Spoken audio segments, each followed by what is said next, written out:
Olá, pessoal, e sejam bem-vindos a mais um Criptomacro. Esse é nosso programa quinzenal que fala sobre a macro de cripto, especificamente. No último programa, nós falamos bastante sobre dados on-chain e fizemos algumas rápidas análises sobre o Ethereum e o Bitcoin baseado nesses dados. Dessa vez, eu percebi que era necessário a gente dar um passo para trás e entender sobre alguns conceitos básicos de como investir e por que estar investindo em Bitcoin e Ethereum, principalmente. Vale lembrar que esses são os dois grandes ativos que ditam o ritmo de todo o mercado de cripto. Nós vemos uma imensa correlação, principalmente nesse primeiro cenário de acumulação do Bitcoin. Nós temos os ciclos dos mercados, onde normalmente eles se iniciam com uma acumulação de Bitcoin e os lucros provenientes dessa acumulação depois vão dando início ao Ethereum Season, Altcoin Seasons e assim por diante, para completar um ciclo de mercado. A gente explicou um pouco disso em outro programa, mas o grande overview é que o ciclo de mercado ele começa com o Bitcoin, que é a moeda forte, a maior moeda em capitalização de mercado, depois vai escorrendo para o Ethereum e assim por diante para as moedas menores. O lucro realizado nessas grandes moedas vai indo em direção às outras moedas menores, porque o risco é maior. Então a pessoa opta por operar nessas moedas menores com os lucros já provenientes de investimentos em cripto. Mas, sem mais delongas, eu quero explicar para vocês hoje o que é uma tese de investimento e como ela funciona hoje, quais são as duas grandes teses de investimento para o mundo de cripto. Por que, que nós estamos investindo em cripto? Por que, que você investe em cripto? Você já se perguntou isso?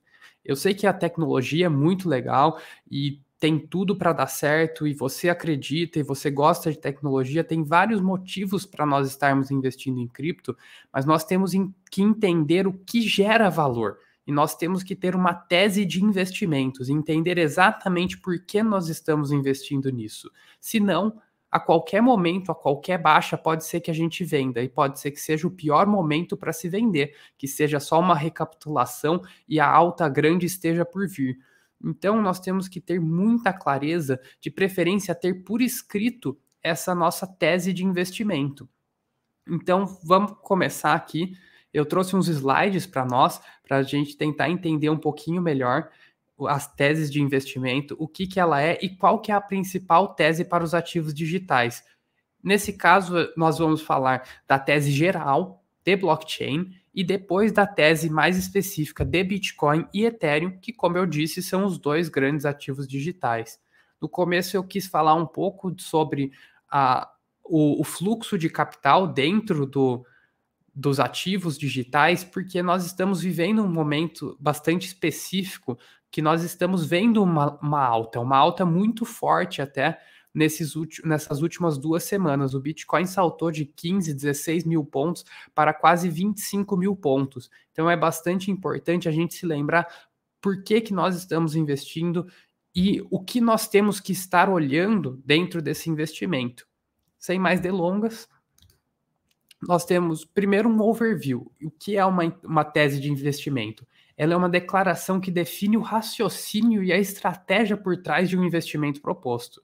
Ele tem que descrever os principais fatores e premissas que suportam os investimentos e por que você espera retorno e quais são esses retornos. Então não é simplesmente você falar, eu quero ganhar, eu quero dobrar meu capital, eu quero ganhar 100%, eu quero ganhar 200, 300%, quero fazer 10x. Isso não é o suficiente. Nós temos que pensar exatamente, tá, você quer fazer 5x, por que que você acha que é possível fazer 5x? Ou então não, é uma ilusão. Você está falando isso porque você ouviu um youtuber falar que seria ótimo fazer 100x nessa moeda. Tá, mas por que que você acredita nisso? Qual que são os fundamentos por trás disso? Para isso, a gente tem que fazer uma análise detalhada da empresa, da indústria e a tendência de mercado. Isso levando em consideração o desempenho financeiro, o cenário competitivo, o potencial de crescimento e todos os fatores de riscos. A tese de investimento, ela vale para todos os ativos. Você essencialmente deve ter uma tese de investimento para o seu portfólio geral. Depois você pode ir subdividindo e criando teses menores para cada um dos tipos de ativos. Então, uma tese para investimentos alternativos, onde hoje, do seu portfólio geral, isso incluiria o Bitcoin, o Ethereum, essas outras moedas.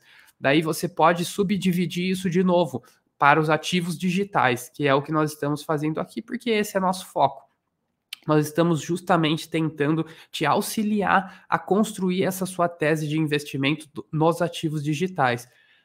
E isso, mais uma vez, é muito importante. As pessoas muitas vezes esquecem ou deixam de fazer esse trabalho de pensamento, de reflexão sobre o porquê e como estão investindo. E daí operam no hype, vendem na baixa e compram na alta, que é o mais fácil de se fazer. Quando você vê tudo explodindo, é muito bom, você quer comprar. E aí você vai lá e compra quando o mercado já está em alta, compra o topo. E depois, quando o mercado está caindo, você se desespera, você não sabe por que você investiu nisso, você investiu só porque estava subindo. E no desespero, você vê você perdendo dinheiro, você não tem convicção no que você fez, você vende. Então, um dos grandes problemas que a maioria das pessoas enfrenta é a falta de uma tese de investimento sólida. Então, a tese de investimento serve como uma guia para a tomada de decisões de investimento e fornece uma estrutura para avaliar o potencial e o sucesso desse investimento. O objetivo de uma tese é articular clara e concisamente a oportunidade de investimento e o resultado esperado. Então, pessoal, a gente precisa ter uma tese de investimento para todo investimento que nós vamos fazer. Nós temos que entender por que nós estamos entrando, temos que evitar o hype, temos que entender por que entrar e onde nós esperamos chegar com esse investimento. Porque o investimento ele é bom quando ele está precificado errado, quando ele está com um preço que nós julgamos ser incoerente com a realidade dele. Pode ser que nós temos o melhor ativo do mundo, mas se esse ativo estiver avaliado acima do seu valor real, ele não é um bom momento de compra. Nem todo bom ativo está num bom preço de compra. De novo, essa é a importância de termos uma boa tese de investimento. Temos que avaliar todos esses aspectos antes de fazer qualquer investimento. Agora vamos passar para os ativos digitais. O slide anterior era um overview mais geral, uma coisa mais ampla do porquê nós temos que ter tese de investimento para todos os investimentos. Mas nós aqui estamos falando de ativos digitais. Então, hoje eu vou trazer para vocês uma tese bastante ampla dos ativos digitais, o porquê que nós temos, o porquê nós da SB acreditamos que é essencial você estar investido em ativos digitais. Antes de mais nada, tenho que explicar o que são os ativos digitais. E os ativos digitais são a representação de valor digital que pode ser negociado ou usado como meio de troca. Eles podem assumir várias formas, como criptomoedas, o Bitcoin, ou colecionáveis digitais, como CryptoKitties, CryptoPunks, Apes, enfim, todas essas. Tokens de segurança ou stablecoins. Os ativos digitais são normalmente armazenados na tecnologia de contabilidade distribuída, ou blockchain. Então, a tese central para os ativos digitais é que o blockchain veio como uma tecnologia revolucionária. Antes do blockchain, não era possível você ter propriedade digital. Você conseguia craquear um programa, você conseguia fazer tudo dentro de um computador, você conseguiria praticamente alterar qualquer dado dentro de um programa. Não era possível você saber quem fez o que e quando. No máximo, você conseguia rastrear um IP, conseguia tentar traçar o caminho que foi percorrido e chegar em um ponto onde você conseguiria reconhecer a pessoa, um e-mail, um IP, um computador com nome, alguma coisa do gênero. Mas não era possível praticamente você ter, pelo menos não de forma ampla e disseminada, você conseguir saber quem era dono, quem fez algo, quem pertenceu àquilo. Inclusive, esse foi um problema que as empresas de computação vêm tentando solucionar há muito tempo. e não conseguem. Nós conseguimos craquear o Windows, muita gente usa isso. Você procura no YouTube como pegar uma licença gratuita de Windows, nós conseguimos. Você procura como baixar um jogo de PlayStation 1, 2, 3, 4, 5 gratuitamente, nós sempre conseguimos fazer isso. Basta um pouquinho de conhecimento sobre computação e os sites que usar e as ferramentas corretas, mas sempre foi possível fazer isso. E o blockchain, que é a tecnologia base por trás de todos os ativos digitais, revolucionou isso. A partir desse momento, nós tivemos o nascimento da propriedade digital ampla e difundida. Antes do blockchain não existia propriedade virtual. Todo mundo era dono de tudo na internet. Todo mundo tinha acesso a tudo, praticamente, né? Lógico que não estamos falando de servidores fechados, mas você não conseguia saber quem era dono do quê. A sua informação era a informação do site que você entrava. Você compartilhava essa informação, você não tinha controle sobre como eles usavam essa informação. Inclusive, tivemos diversos problemas, tivemos o escândalo da Cambridge Analytica, que provocou graves implicações nas eleições americanas de 2016, e depois isso levantou muitos problemas. Tivemos as leis europeias controlando o que os sites poderiam acessar e usar do seu computador, e assim por diante. A partir do blockchain, com essa revolução, nós temos controle sobre esses dados. É na nossa wallet, nós temos que conectar a nossa wallet para liberar esses dados. Mas, de novo, a tese central aqui para os ativos digitais como classe de ativo é o blockchain. É a revolução que o blockchain permitiu no mundo. O blockchain permitiu a criação dos ativos digitais. Antes do blockchain, não existiam ativos digitais, verdadeiramente digitais, com propriedade ampla e difundida, barata, fácil, transparente, acessível. Agora nós temos isso. Então, os ativos digitais, a tese para os ativos digitais é a tecnologia de blockchain. É o blockchain como tecnologia.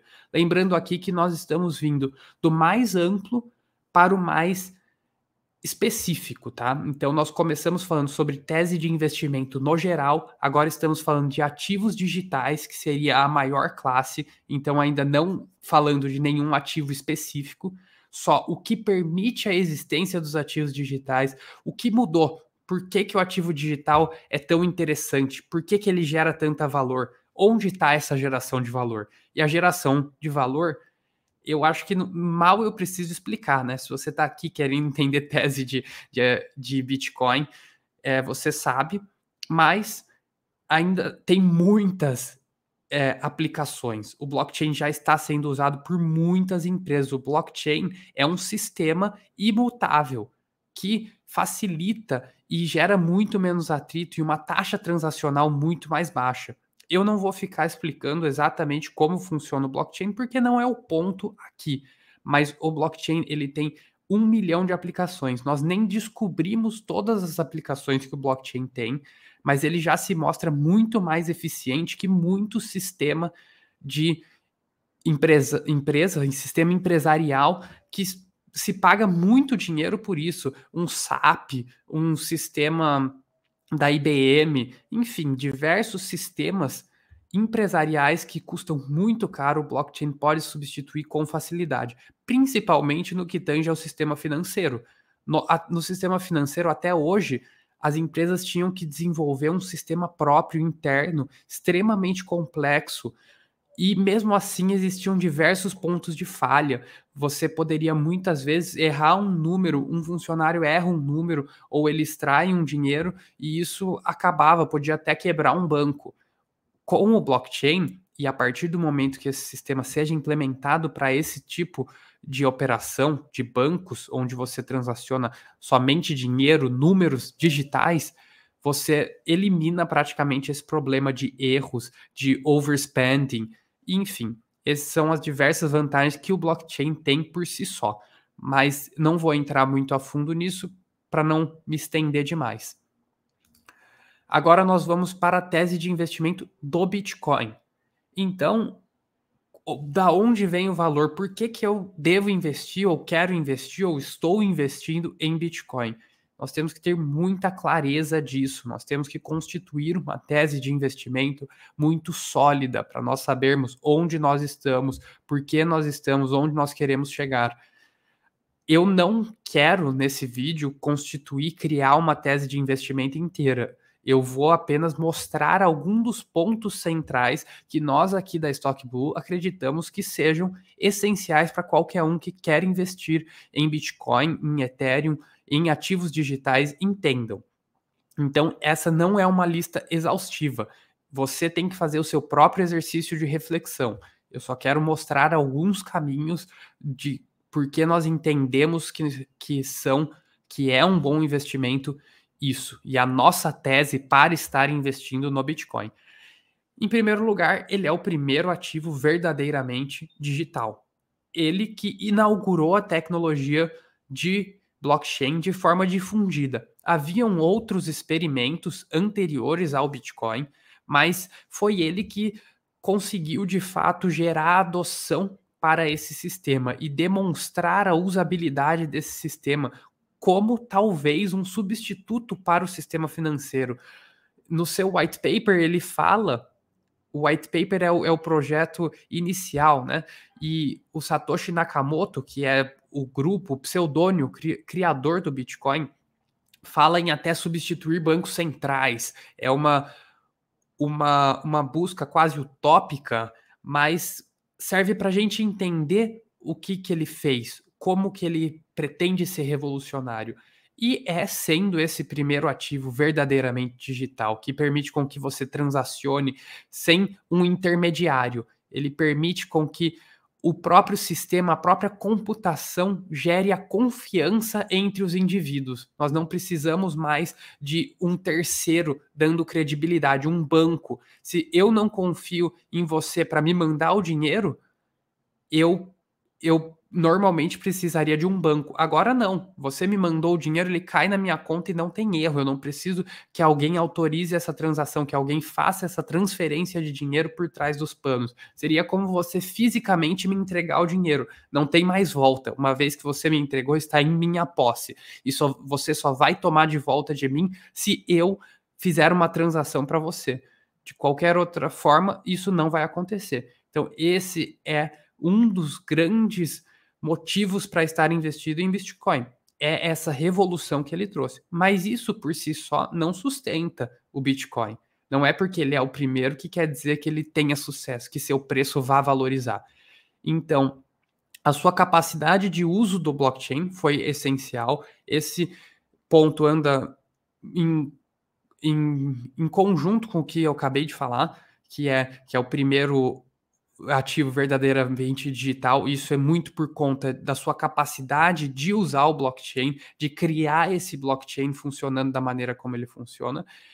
E a reserva de valor. Aqui que é um dos principais pontos que nós temos que entender do Bitcoin. O Bitcoin ele nasceu numa busca de ser reserva de valor. Na nossa sociedade, pelos últimos, pelo menos 500 anos, a reserva de valor, a principal reserva de valor tem sido o ouro. Mas o ouro tem um problema. O ouro, ele tem, além de um uso, né, para construir computadores hoje, principalmente, e joias e outras coisas, nós não sabemos exatamente quanto e como o ouro é produzido. Ele pode ter uma produção, uma oferta variável, ele pode variar ao longo do tempo. E com isso, com essa variação, o preço pode flutuar. Inclusive, existem teses de que há um grande controle na produção de ouro para que não seja produzido excessivamente. Mas, a partir do momento que nós mudamos do ouro, nesses últimos 500 anos, ou até mais, nós mudamos do ouro para o sistema fiduciário na década de 70, não existia mais o padrão ouro, os bancos centrais passaram a ter ampla e infinita capacidade de emitir dinheiro. Eles não estavam mais lastreados a nada, eles estavam lastreados apenas à sua credibilidade, à sua vontade de emitir dinheiro. Então o blockchain vem para resolver esse problema. Bom, se o governo americano quer emitir muito dinheiro, ele pode.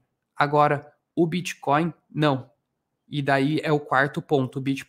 O Bitcoin tem uma oferta limitada e previsível. Ele é não discricionário. A sua emissão é não discricionária. Ela vai variar constantemente ao longo do tempo. Constante a partir das suas premissas, né? Que vai diminuindo com o tempo.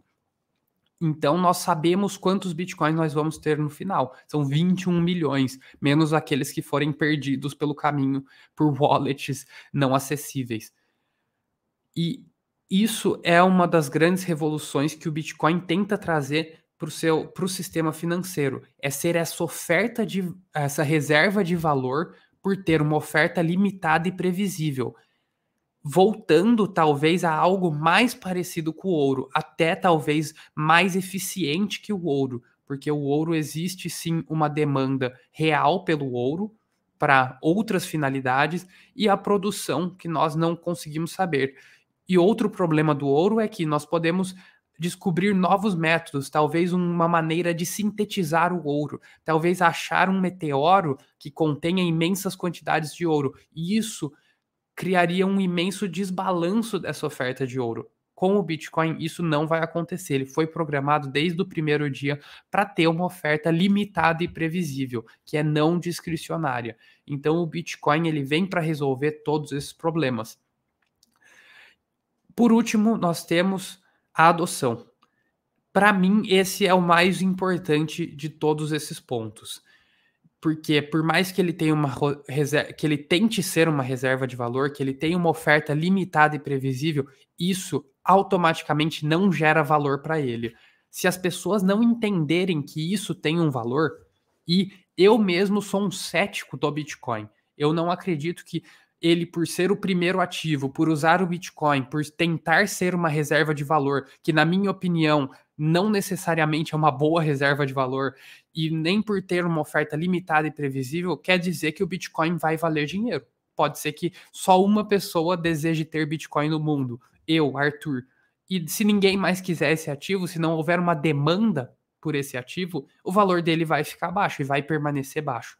Mas o que nós vemos é um constante crescimento do valor do ativo. Isso nós entendemos que é por conta da adoção. Quanto mais adoção o Bitcoin tem, mais o seu valor tende a crescer.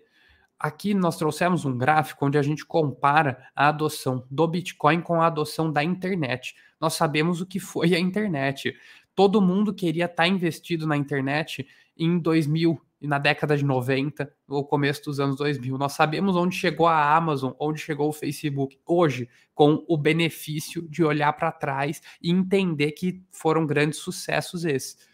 Hoje nós temos essa opção com o Bitcoin e os outros ativos digitais. Essa curva nos demonstra exatamente isso. É a curva de adoção da internet em pontilhado contra a curva de adoção do Bitcoin. Nós vemos um movimento bastante similar. Ou seja, nós estamos tendo uma imensa adoção do Bitcoin. Nós já temos mais de 100 milhões de pessoas utilizando o Bitcoin e ativos digitais. Agora, esse número, se ele continuar com essa tendência, seguindo proximamente o que aconteceu com a internet, nós teremos próximo a 1 bilhão em poucos anos, em mais 5 ou 10 anos. Então, essa é uma das grandes teses de investimento. As pessoas estão, sim, pelo menos até o presente momento, historicamente, adotando o Bitcoin. O que vai acontecer daqui para frente, nós não temos certeza. Mas a tendência é que esse movimento continue, porque se no começo nós poderíamos ter uma quebra nessa linha, porque atingir de uma pessoa para 1.000 pessoas é legal, é bom, mas pode ser que você ainda está dentro de um nicho, de 1.000 pessoas para 100 mil pessoas, já começa a dificultar, de 100 mil para 1 milhão, pode ter um nicho de 1 milhão, de 5 milhões de pessoas, agora de 1 milhão para 10 milhões, para 100 milhões, você não está mais nichado, você está tendo adoção popular. Praticamente todo mundo que você encontra está tendo a mesma opinião e o mesmo entendimento do que está acontecendo. Senão, isso não aconteceria dessa forma, como aconteceu da internet. É unânime praticamente. ou pelo menos você tem um consenso, 8 de 10 pessoas, 5 de 10, enfim, o número não sei exatamente, mas é uma progressão linear. A partir do contato com essas pessoas, as pessoas gostam e adotam.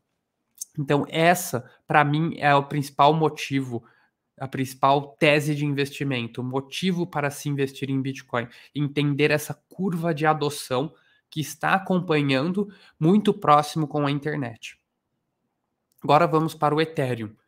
A tese de investimento do Ethereum é muito diferente e, para mim, até mais sólida do que do próprio Bitcoin. Eu não vejo o Bitcoin tanto como uma reserva de valor, porque ele não respeita algumas características que seriam necessárias para ser uma reserva de valor, como a estabilidade do preço, que é o que o ouro nos permitiu durante tanto tempo, ou uma correlação com as commodities, porque assim ele serve como um hedge inflacionário.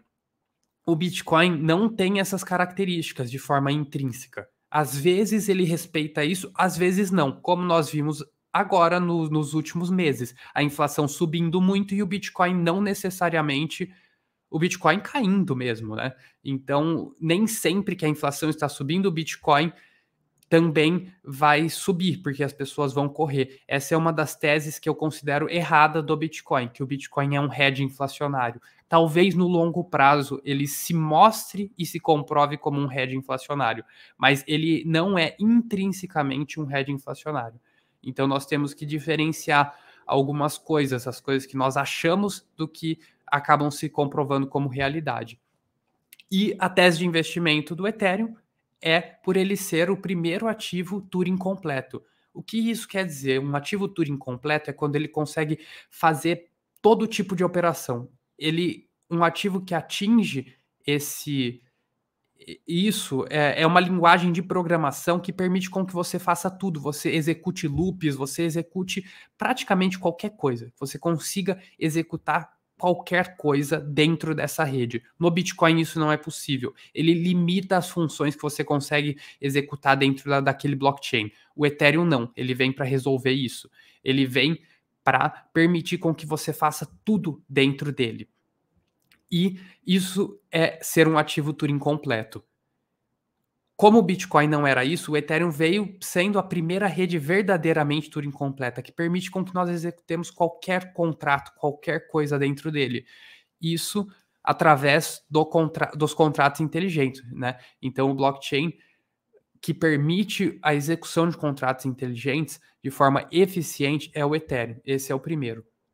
Então, isso é um dos pontos mais fundamentais da tese de investimento do Ethereum. Ele alterou completamente, ele não era só mais um meio de mandar e receber dinheiro, mandar e receber moedas digitais, como o Bitcoin. Agora você pode executar contratos, você pode colocar funções complexas que vão ocorrendo a partir de demandas ou de parâmetros que você pré-estabelece dentro desse contrato.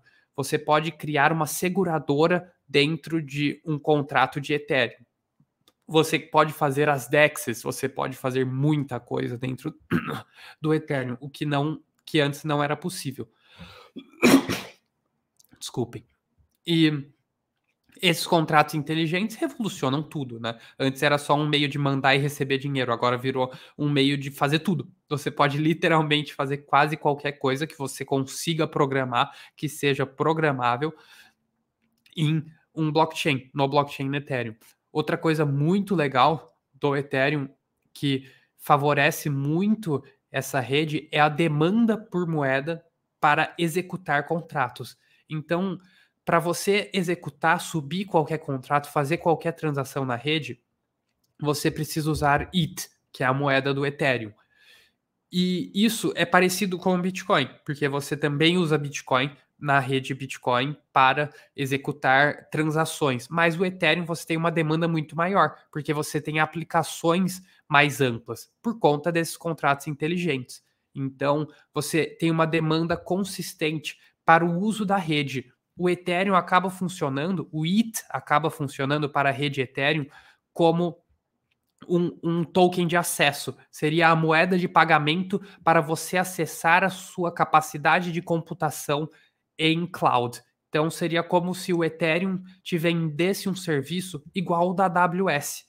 Para quem não conhece, a AWS é o serviço de cloud, de computação em nuvem da Amazon. Então, o Ethereum funciona de forma muito parecida com esse serviço de, de cloud, né, de nuvem da rede AWS. Então, a gente já tem caso de uso real, a gente tem empresas gigantescas que estão fazendo isso. O Ethereum propriamente é uma delas, é uma empresa de bilhões de dólares, centenas de bilhões de dólares que fazem exatamente isso. Isso torna ela a base layer para muitas aplicações. Quase todos os outros blockchains estão usando, são EVM, que é EVM compatible, né? Que é Ethereum Virtual Machine Compatible, compatível com a rede virtual do Ethereum. Então acabam executando contratos e permitem com que esses contratos sejam executados na rede Ethereum. Isso já é uma tese um pouco mais avançada, né? Que seria do Ethereum como uma base layer. Então eu não vou entrar tão a fundo nisso, mas é só para nós sabermos que existe sim essa possibilidade. Isso compõe um grande motivo para o Ethereum ter uma tese de investimento tão forte. Porque, como foi falado no primeiro slide, a tese de investimento você tem que analisar os competidores. Pode vir outro e substituir o Ethereum. E o Ethereum, como sendo uma rede prática que executa as coisas, pode sim. Se eu tiver uma rede mais barata, uma rede mais eficiente que consegue processar mais transações, ele é um competidor e um competidor super relevante. Então o Ethereum tem essa tá se tornando essa base layer para todas as outras redes até. Todas as outras redes querem estar operando dentro dela. E isso sustenta um pouco e dificulta, diminui essa concorrência, acaba até criando uma sinergia entre o Ethereum e seus concorrentes. Quanto mais os concorrentes do Ethereum crescem, a tendência é que o próprio Ethereum cresça junto, porque eles são EVM, eles vão estar executando uma parte de seus contratos na rede, na própria rede do Ethereum. Então, isso é um ponto importante para a gente saber e ter em mente aqui como tese de investimento. E por último, é a própria adoção, como o Bitcoin, como eu disse, se as pessoas não estiverem usando, não vale nada. Então nós temos que ter uso, apesar do Ethereum já ter usos reais, mais práticos, né? Dá para você desenvolver empresas com funcionalidade e operar às vezes coisas da sua empresa dentro da rede Ethereum. Eu já adicionei um nível de complexidade aqui, que é a Metcalfe Law. A Metcalfe Law fala sobre como deve variar o preço a partir da adoção. Então, que cada usuário gera o dobro de receita, de valor para a rede do que ele sozinho faz, por conta dos efeitos de rede, tá? Isso é uma simplificação absurda, mas mais ou menos é assim. Nós temos efeitos de rede. Então, uma pessoa, ela gera 1 de valor. 2 pessoas, elas geram 4 de valor. 4 pessoas geram 8 de valor. E mais ou menos assim. É uma regra exponencial. Mais ou menos, tá? Eu estou simplificando aqui só para a gente conseguir entender. E essa netoid function é a função de Metcalfe, né? E nós vemos que o número de usuários únicos e o número de usuários, daí aqui é só um filtro verde, né, para diminuir a variação, para a gente entender uma linha um pouquinho mais coerente. E nós vemos que desde o começo até junho de 2017, isso eu peguei um gráfico só para exemplificar mesmo, não necessariamente ele segue até o fim, mas só para mostrar como que essa lei funciona e que estava tendo uma correlação muito alta no começo.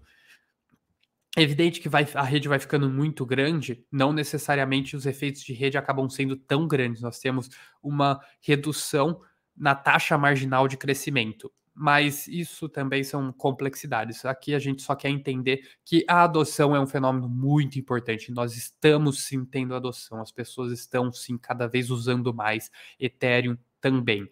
E é isso que está gerando seu valor, que é isso que vem permitindo, mesmo nesse momento ruim, eu não trouxe o gráfico aqui, mas no momento de baixa, nós perdemos poucos usuários, o que é muito importante. Mostra que as pessoas estão sim usando, estão tendo casos de uso reais. Ela não está usando porque ela acha bonitinho, porque ela acha legal, porque ela acha nichado, que ele vai parecer cool, porque ele usa Ethereum. É porque a empresa dele já implementou um sistema que usa Ethereum.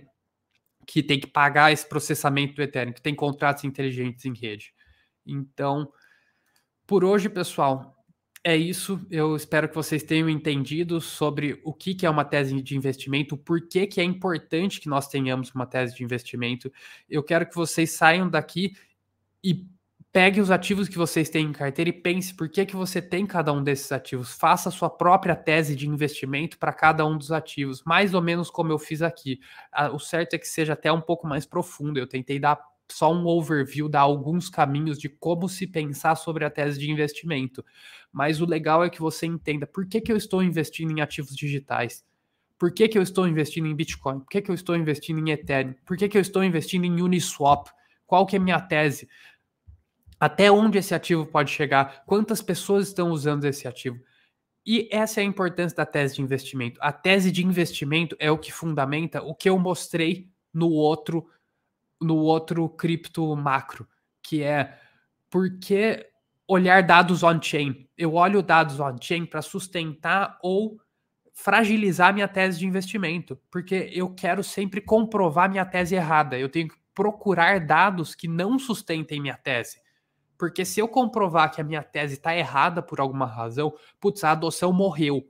Aí eu tenho que revisar meu investimento. Aí é a hora de talvez eu tirar meu dinheiro. Ou pensar se realmente, a partir dessa nova tese, eu ainda quero estar investido. Então, por hoje é só, pessoal. Espero que vocês tenham gostado. Deixe seu like, comentário e passem um feedback, o que vocês estão achando sobre nossos programas.